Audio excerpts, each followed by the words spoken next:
जय हिंद दोस्तों, मैं हूं मोहम्मद वसीम खान। आप देख रहे हैं मीडिया माध्यम। दोस्तों, आज के इस खास एपिसोड में हम जानेंगे कि सिवान के मशहूर कनक मंदिर ज्वेलर्स में कैसे लूटपाट हुई और कैसे खस्ते खेलते परिवार में मातम पसरा। 5 मार्च की सुबह कैसी वारदात हुई जिसे जिसने भी सुना और जहां सुना वो वहीं का वहीं सन्न रह गया। मामला था सिवान के मशहूर कनक मंदिर ज्वेलर्स के घर में लूटपाट का। और ये लूटपाट किसी बाहरी ने नहीं बल्कि घर में ही काम करने वाले 2 लड़कों ने की थी। और ये लूटपाट कोई आम लूटपाट नहीं थी, बल्कि उसी घर में काम करने वाले दोनों लड़कों ने सबसे पहले तो घर के लोगों को एक नशीली दवाई खिलाई। उसके बाद जब सब लोग नशे की अवस्था में चले गए, अपना होश खो बैठे, तब उन्होंने घर में जितना भी कीमती सामान था और जो पैसे थी उसकी लूटपाट करके सुबह गायब हो गए। जब घर की मेड रीना जी सुबह घर पे काम करने के लिए पहुंची तो उन्होंने देखा कि घर के दरवाजे पहले से खुले हैं। उनको एक अजीब सी आशंका हुई क्योंकि घर में बिल्कुल सन्नाटा पसरा था। जब वो घर के अंदर दाखिल होती हैं तो जो वो नज़ारा देखती हैं, उस नज़ारे को देखने के बाद उनके होश उड़ जाते हैं। वो मदद के लिए चीखती हैं, चिल्लाती हैं।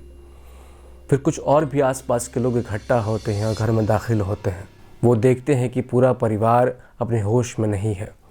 सबको जगाने की कोशिश की जाती है। इस घर के मुखिया मृत्युंजय कुमार उर्फ बच्चा बाबू और उनकी पत्नी शकुंतला देवी जी बुजुर्ग लोग थे, तो उनको उठने में परेशानी होती है। लेकिन उनके पुत्र प्रशांत पुष्कर उर्फ मिट्ठू बाबू किसी तरीके से अपने होश को संभालने की कोशिश करते हैं। जब उनसे पूछा जाता है तो वो जवाब देते हैं कि रात को उन्होंने खाना खाया और खाना खाने के बाद उनको कुछ भी पता नहीं है कि उनके साथ क्या हुआ। फिर उनको एहसास हुआ कि उनके घर के नौकरों ने लूटपाट की घटना को अंजाम दिया है। फिर जब उन्होंने सारे तार को जोड़े तो उन्हें ऐसा एहसास हुआ कि उनके घर के नौकरों ने उनको नशीली दवाई खिला के घर में एक बड़े लूट को अंजाम दे दिया है। विक्टिम्स की बात की जाए तो 4 लोग थे। घर के मुखिया मृत्युंजय कुमार उर्फ बच्चा बाबू जी, उनके बाद उनकी पत्नी शकुंतला देवी जी, उसके बाद उनके पुत्र प्रशांत पुष्कर उर्फ मिट्ठू बाबू, और घर में एक और जो हेल्पर था जो कि झारखंड से आया था जिसका नाम था अगस्टिन नागपाल। इन तमाम लोगों को उपचार के लिए पहले तो सदर अस्पताल ले जाया गया, लेकिन शायद वहाँ पे बेहतर उपचार नहीं मिल पाया तो ये लोग सिवान के एसआई हॉस्पिटल में शिफ्ट हो गए। क्योंकि बच्चा बाबू उनकी उम्र बहुत ज़्यादा थी और उनकी जो कंडीशन थी बहुत ज़्यादा क्रिटिकल थी, तो उनको पटना के वेदांता हॉस्पिटल में रेफ़र कर दिया गया। लेकिन अफसोस की बात यह है कि इस घटना के 5 दिन के बाद यानी कि 10 मार्च को बच्चा बाबू हमारे बीच नहीं रहे। अब आइए जानते हैं इस घटना के पीछे के जो दोषी हैं यानी कि वो 2 लड़के, ये कौन थे और कहाँ से थे। सबसे पहला लड़का है किशन जिसकी उम्र 19 साल थी। दूसरा है सूजन जिसकी उम्र तकरीबन 19 साल ही थी। दोनों ही हम उम्र थे और एक ही कंपनी के द्वारा सिवान में काम के लिए बुलाए गए थे। दिल्ली में एक कंपनी थी जिसका नाम था एसके मेट कंपनी। इस कंपनी का ऑनर था शिवा खत्री। इसी कंपनी के ज़रिए पिछले 5 से 6 महीनों में तकरीबन 5 लोग काम के लिहाज से बदले जा चुके हैं। उसी कंपनी के ज़रिए ये दोनों लड़के आए थे और उसी कंपनी के ज़रिए जो तीसरा लड़का है जो खुद नशे की हालत में था, जिसका नाम मैंने अगस्टिन नागपाल बताया, जो कि झारखंड से है। ये दोनों लड़के और इस कंपनी का मालिक ये तीनों ही नेपाल से थे और अभी कुछ ही महीने पहले ये काम करने के लिए सिवान आए थे। एफआईआर की अगर हम बात करें तो एफआईआर में कुल 4 लोग हैं। सबसे पहले तो शिवा खत्री जो एसके मेट कंपनी का मालिक था, उसके बाद किशन और सूजन, और साथ ही साथ शिवा खत्री की पत्नी पुष्पा छेत्री। सबसे पहले तो आपको अपडेट दे दे कि अब तक पुलिस ने इस मामले में क्या किया है। क्योंकि शिवा खत्री नेपाल का रहने वाला था, वो नेपाल भाग गया। नेपाल जाने के बाद उसने आत्मसमर्पण कर दिया नेपाल पुलिस के सामने। आत्मसमर्पण करने के कुछ दिन के बाद उसको पुलिस ने बाहर छोड़ दिया। ये 2 लड़के अभी भी फरार हैं। अभी हाल ही में आपने खबरें सुनी होंगी कि नेपाल में उन लड़कों की गिरफ्तारी हुई और जल्दी ही उनको नेपाल से पुलिस सिवान लाने वाली है, तो ऐसा बिल्कुल नहीं है।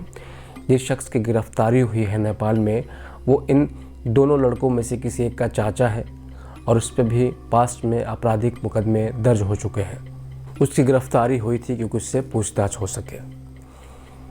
जब परिवार के लोगों से हमने बात की तो परिवार के लोगों का ऐसा कहना है, क्योंकि अभी आचार संहिता लग चुकी है और पुलिस जो है वो चुनाव में व्यस्त होने वाली है, तो शायद उनको जिस प्रकार की मदद चाहिए उस प्रकार की मदद प्रशासन से भी ना मिल पाए। इनकी जो कंपनी थी जिसका नाम एस्केमेट कंपनी है, वो कंपनी भी अब बंद हो चुकी है। जब पुलिस ने ये पता लगाया तो उनको मालूम चला कि तकरीबन 1-1.5 महीने पहले ये जो कंपनी का मालिक है शिवा खत्री, इसने कंपनी को बंद कर दिया है या उस जगह को छोड़ के वो नेपाल भाग गया है।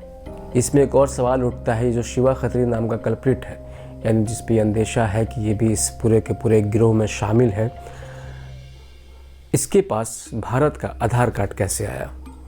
क्योंकि इसकी जो नागरिकता ऐसी कही जा रही है कि ये नेपाली है, तो एक नेपाल मूल का आदमी, उसके पास भारत का आधार कार्ड या एक नागरिकता का प्रमाण कैसे आ सकता है? ये किस प्रकार का फर्जीवाड़ा है मुझे नहीं पता। अभी CAA और NRC की बात चल रही है कि बहुत से लोगों को नागरिकता देने की बात सरकार कह रही है। सबसे बड़ा सवाल तो ये उठता है कि जो लोग आएंगे उनका हमें आगे पीछे पास्ट कुछ नहीं पता है। क्या इस तरीके की घटनाएं और बढ़ेंगी? क्या और इस तरीके के लोग आएंगे और हमारे घरों में, हमारे परिवार के बीच मदद की गुहार लगाएंगे, और जब हम इंसानियत के नाते उनकी मदद करेंगे, अपने घर, अपने दुकानों पे काम देंगे, तो भगवान ही जाने उसके बाद क्या होगा। लेकिन एक बात तो तय है कि कहीं ना कहीं ऐसी घटनाएं इंसानियत को शर्मसार ज़रूर करती हैं। एक परिवार कहीं ना कहीं ऐसे लड़कों को घर पे काम पे रखता है, उनकी मदद करता है जिससे उनके घर की रोज़ी रोटी चल सके, और उस परिवार के साथ अगर इस तरीके का विश्वासघात कोई करेगा तो मुझे नहीं लगता कि आने वाले समय में ऐसे लोग किसी की भी मदद करेंगे।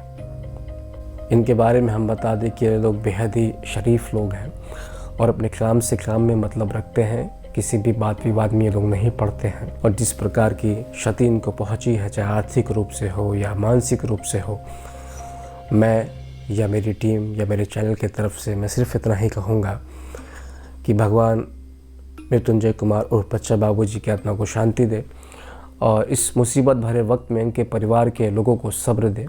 और अब तमाम लोगों से मेरी गुजारिश है, सिवान के जितने भी लोग हैं, देखिए जैसा कि मैंने कहा कि सिवान में या बिहार के अलग अलग इलाकों में आचार संहिता लगने वाली है, क्योंकि चुनाव होने वाले। इसके बाद पुलिस जो है वो चुनाव में व्यस्त हो जाएगी, और धीरे धीरे मीडिया और पुलिस दोनों शायद इस मामले को भूल जाए।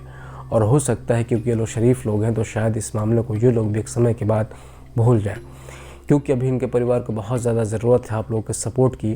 तो मेरी गुजारिश है कि आप लोग प्लीज़ इनके परिवार को सपोर्ट करें, जितना हो सके आप लोग इंटरनेट पे ही सही, लेकिन एटलीस्ट आप लोग पुलिस पे दबाव बनाएं कि एक टीम का गठन किया जाए, 4-5 लोगों की टीम हो, जो भी कल्प्रिट्स हैं, जो लोग भी गुनहगार हैं इस घटना के पीछे, उनको जल्दी से जल्दी पकड़े और उनको कड़ी से कड़ी सज़ा दे।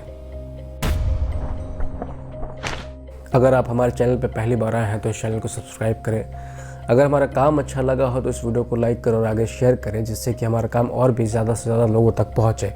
अगर आप इस वीडियो को हमारे फेसबुक पेज पर देख रहे हैं तो हमारे पेज को लाइक और फॉलो करें।